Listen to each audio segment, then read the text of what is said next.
안녕하세요. 집합건물 해결사 전원진입니다. 자, 오늘은 여러분들께 저번에 말씀드렸던 규약 부분에 대해서 좀 말씀을 먼저 좀 드리겠습니다. 그 본질적인 측면에서 먼저 한 가지 말씀을 드리고, 그리고 그 요건사항은 어떻게 되는지 규약이 통과하기 위해서 이런 부분도 말씀드리고, 그리고 마지막으로 규약보다도 더 중요한 것이 있다라고 하는 부분입니다. 그런 건물 보존 관리거든요. 이런 부분에 대해서 또 말씀을 드리겠습니다. 먼저 그 관리 규약이라고 하는데, 규약은 여러분들이 알고 있는 계약이라고 생각하면 되겠습니다. 그 계약이라는 부분이 이게 공용 부분에 대한 이러한 각종 건물 보존 관리에 대해서 뿐만 아니고 관리비 관련되어서 이런 내용이라고 보시면 되겠습니다. 그래서 계약이다라고 생각해 주십시오. 그 계약하면 여러분들이 혹시 좀 떠오르는 게 있는가 모르겠습니다. 여러분들 아마 이게 법률적인 지식이 안 계신 분들이 계실 것 같아서 제가 계약에 대해서 간단히 언급하겠습니다. 계약이라는 것은 특정한 법률적 효과를 발생하는 행위, 이걸 보통 우리 법률 행위라고 하거든요. 그래서 법률 행위를 하고자 하는 당사자 간의 쌍방향 의사의 합치로 이루어지는 것이다 라고 하는 것이죠. 그래서 법률 행위를 할 수 있는 당사자가 합의가 있어야 되고, 특정 목적 사항에 대해서 확정 및 실현 가능해야 되죠. 그리고 적법한 경우에 그 당사자 사이에서 그 목적을 위하여만 효력이 발생이 하는 거죠. 계약이 그렇지 않습니까, 여러분들? 규약도 그런 겁니다, 여러분들. 자, 그 틀이라고 생각하시면 됩니다. 그래서 이러한 계약을 또는 규약을 작성하는 이유가 뭐죠? 보통 우리 미연의 분쟁을 방지하고 손쉬운 입증 자료로 쓰려고 하는 것이죠. 그래서 우리가 그 계약서에도 보면은 주된 내용은 권리와 의무로 채워져 있지 않습니까? 마찬가지가 되겠습니다. 규약에서도 그런 부분으로 채워져 있죠. 그리고 법적 구속력, 강제력을 가지고 있습니다. 게다가 계약 자유의 원칙, 다른 말로 사적 자체의 원칙이라고 하죠. 이제 이런 부분까지도 들어가 있는데, 다만 계약도 그렇고 규약도 그렇지만 반사회적인 법률 행위는 제외를 시키게 되죠. 그 다음에 여러분들 보면 계약 자유의 원칙과 벽규의 관계랑 규약에서도 비슷하다고 생각하시면 됩니다. 그 틀에서 보시라고 하는, 그래서 계약에 대해서 자꾸 말씀을 드리는 겁니다. 계약 자유 원칙과 벽규 관계에서는 강행 벽규라고 하는 것은 계약 자유의 원칙을 제한하기 위한 것이죠. 그 말은 우리 집합건물에서 집합건물의 소유 및 관리에 관한 법규라고 생각하면 되겠습니다. 여러분들 그것이 강행 법규가 된다라고 생각하면 됩니다. 그리고 임의법규라고 하는 것은 계약 자유의 원칙을 보충하기 위해서 있는 것이죠. 그래서 임의법규의 예로는 여러분들 민법에 보면 제 379조에 따르면은 이제 연 5% 이자 청구가 가능한 거죠. 만약에 돈을 빌려줬는데 받지를 못했을 때 여러분들이 이자가 이렇게 가능한데, 근데 이 법이 임의법규이기 때문에 계약서상으로 연 10%로 약정을 한다면 그걸 가능한 거죠. 다시 말해서 여러분들 집합건물 소유에 관한 법규에는 없지만 관리규약상에서도 관리비 연체료에 대해서도 여러분들 관리단 집회를 통해서 그거 좀 이따 이야기하고, 어쨌든 관리규약에서도 연체료 부분은 정하기 나름입니다. 알겠습니까? 그렇게 하시는 거다라고 하는 겁니다. 계약 체결 절차 흐르면 보통 이렇게 협상을 먼저 하지 않습니까? 계약 체결시까지 계속되죠.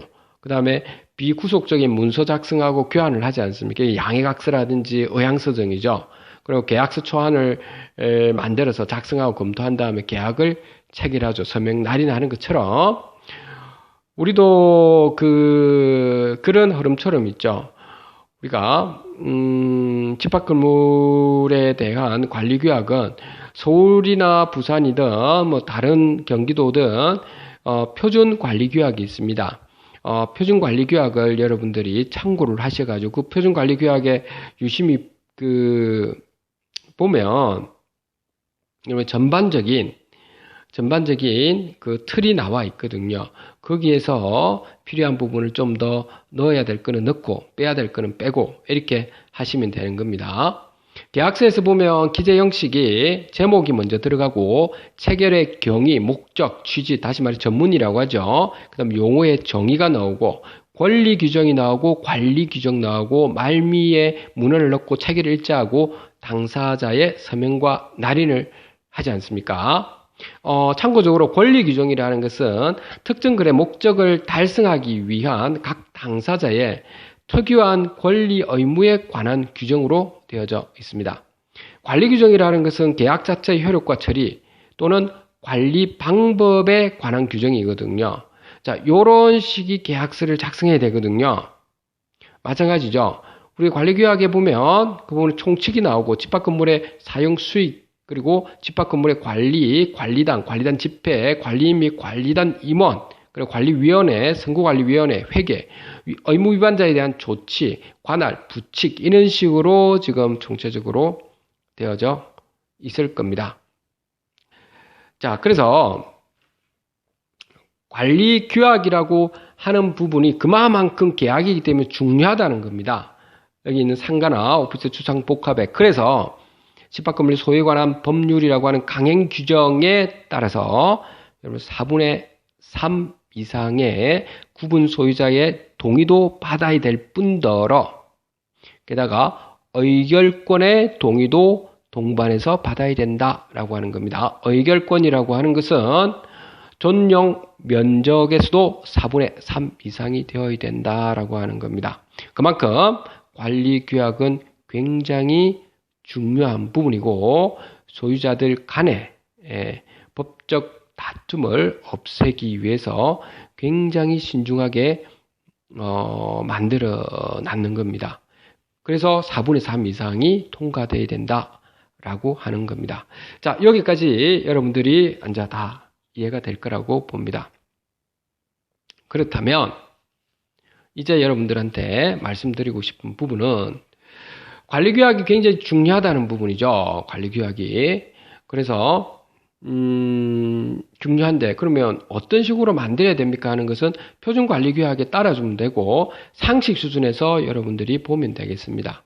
뭐 큰 틀에서는 제가 누누이 말씀드렸던 부분이지만 공용 부분에 대한 건물 보존 관리 그리고 회계 부분의 투명성 그리고 어떤 책임 여부, 권리 의무 여부, 이제 이런 부분만 잘 보시면 되겠습니다. 그 외에는 사적 자치라서 큰 문제점 없이 여러분들이 할 수 있을 거라고 봅니다. 자, 오늘은 그리고 마지막으로 그러면 관리 규약이 없을 때는 어떻게 해야 되느냐? 이제 이 부분에 대해서 제가 말씀을 좀 드리겠습니다. 제가 사실은 여러분들 전국적으로 저에게 문의가 좀 많이 오십니다. 그런 시간이 없어서 제가 도움을 드리는 분들도 있고 어떤 경우는 한 일주일 정도 지나고 내가 도움을 드리는 경우도 있습니다. 오늘이 3월 3일이거든요. 오늘은 우리 부산이긴 하지만 저 멀리에서 한 분이 또 제가 요 근처까지 오셨더라고요. 오셔가지고 저한테 이렇게 자문을 구하는 부분이 있었습니다. 그래서 거기에 대해서 간단히 제가 말씀을 좀 드릴까 합니다. 여러분들 좀 꼭 참고하셨으면 좋겠습니다. 여러분들 집합건물 같은 경우는 상가나 오피스텔 이런데 집합건물에서는 잘 보시면 관리인 선임이 굉장히 중요합니다. 그 관리인 선임을 하는데 아파트는 관리인이 누구자는 걸 저번에도 누누이 말씀드렸죠. 관리소장이라고 했죠. 그럼 공법적으로 들어가 있기 때문에 그런데 상가에서는 관리인을 관리소장을 뽑아서는 안 될 겁니다. 여러분들 왜냐하면 그 관리업체와 이런 직원들 부분에 대해서는 대부분의 관리업체와 직원들은 있죠. 여러분들이 그 소유주가 아니기 때문에 또는 입점주가 아니기 때문에 주인의식을 가지고 있지는 않습니다. 그거는 통상적으로 여러분들 가지고 있다고 하는데 인간은 거의 대부분이 본성이 거의 비슷하다고 저는 보고 있습니다. 그래서 그분들은 그냥 대충 일을 하면 되고요. 그리고 어떤 뭐가 분쟁이 발생했을 때 소유주라든지 입점주 또는 뭐 관리인이나 관리위원회 쪽으로 대부분이 넘길 가능성이 높을 겁니다. 책임 여부에 대해서. 그래서 이런 부분 때문에 여러분들 그 집합건물 소유에 관한 법률에서는 관리인을 누구라도 뽑아도 되지만 웬만하면 있죠 여러분들 소유주분들을 관리인을 뽑으셔야 되고 그 관리인을 뽑을 때도 여러분들 법률적으로 그리고 또 인간관계적으로도 그렇고 공정한 사람 그런 분들을 뽑으셔야 됩니다. 꼭 명심하셔가지고 공정한 사람을 뽑으시면 된다라고 하는 겁니다. 그래서 관리인을 뽑아서 뽑는 부분은 과반만 넘으면 되는 사항이죠. 그래서 건물 보존 관리를 할 수 있는 사항이지 않습니까? 그래서 건물 보존 관리를 철저하게 관리인이 하는 것은 아니고요.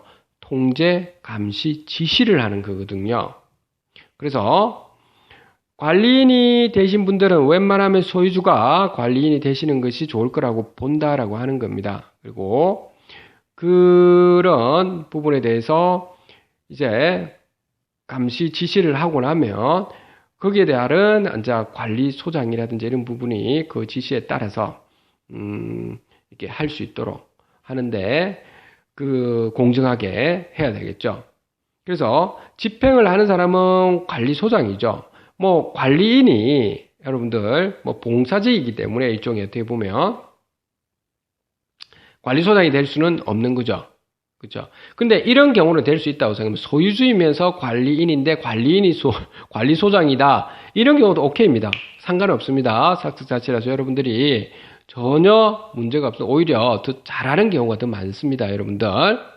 그 점도 한번 고려를 해보셔도 됩니다. 입점주 중에서도 그렇게 하셔도 상관은 없습니다. 물론 두 가지 업을 겸업해서는 안 되겠죠. 물론 그만 중요하기 때문에 건물 보존 관리 부분은 자 그래서 관리인은 웬만하면 여러분들이 소유주가 관리인이 되셔가지고 여러분들이 그 어떤 건물 관리 보존을 잘못하고 있으면 관리소장을 불러서 혼낼 거는 엄격하게 혼을 내시고 잘하신 거는 격려를 해 주십시오. 그리고 직원들의 복리후생 부분도 여러분들이 잘 해주실 거는 해주시고요. 그리고 관리업체에 대해서는 여러분들 제가 뭐라고 했었습니까? 누누이 말씀드렸지만 동반자적으로 나가더라도 관리업체가 주인이 될 수는 없다라고 하는 것입니다. 그렇기 때문에 책임은 여러분들이 우리 소유주 모두가 져야 될 부분이에요. 그렇기 때문에 더욱더 우리는 지시와 통제, 감시, 감독을 제대로 해야 됩니다. 그리고 그런 부분에서 관리업체와 관리소장은 상당히 건물 보존 관리에 엄격하게 제대로 해야 되겠죠.